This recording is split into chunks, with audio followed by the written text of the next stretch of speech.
As antigas tradições árabes, por exemplo, Ibrahim Abdullah al-Masudi, dizem que a Grande Pirâmide foi construída por um governante chamado Saurid.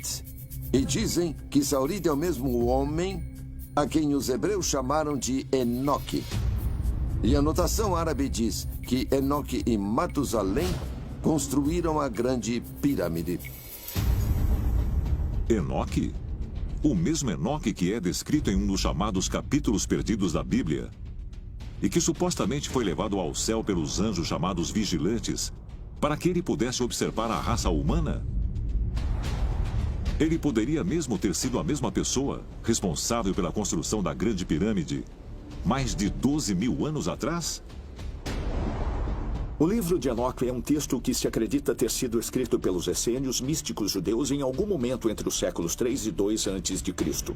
Na história, eles contam como um dos anjos vigilantes, o arcanjo Miguel, veio à Terra e levou Enoque para os reinos celestes, para o trono de Deus, onde Enoque foi educado pelos anjos e recebeu a oportunidade de retornar à Terra para compartilhar o conhecimento acumulado que recebeu. É muito semelhante ao que vemos nos textos das pirâmides, onde o faraó é levado para os reinos estelares, onde seu corpo se torna um raio, onde as portas do céu se abrem e onde um humano pode ser educado pelos deuses. Os chamados textos da pirâmide e o livro apócrifo de Enoque da Bíblia hebraica se referem ao mesmo período na pré-história?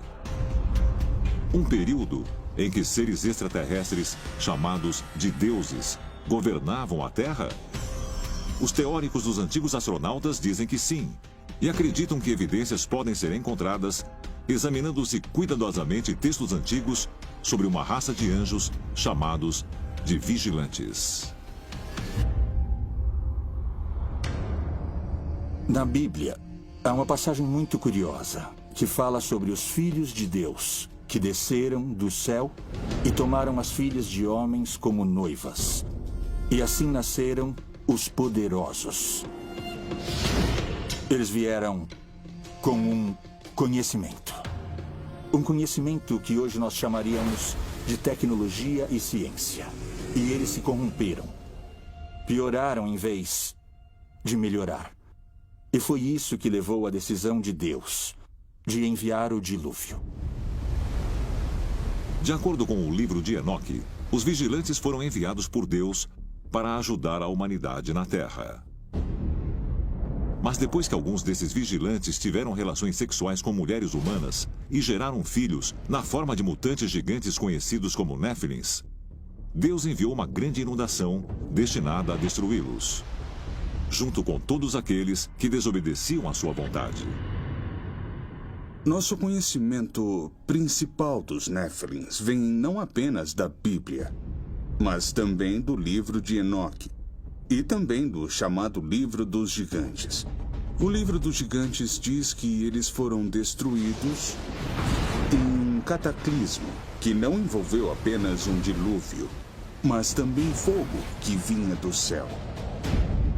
E eu acho que podemos conectar essa história com o que chamamos de impacto do cometa Dryas recente, que ocorreu por volta de 10.800 anos antes de Cristo e que teve um efeito maciço sobre o hemisfério norte na época. Se, como todos os teóricos dos antigos astronautas acreditam, os fundamentos dos antigos textos bíblicos e egípcios não se baseiam na mera imaginação, mas em fatos históricos reais, então serve para reforçar a alegação de que as raízes do Antigo Egito remontam a muito mais tempo do que acreditam atualmente estudiosos e arqueólogos tradicionais.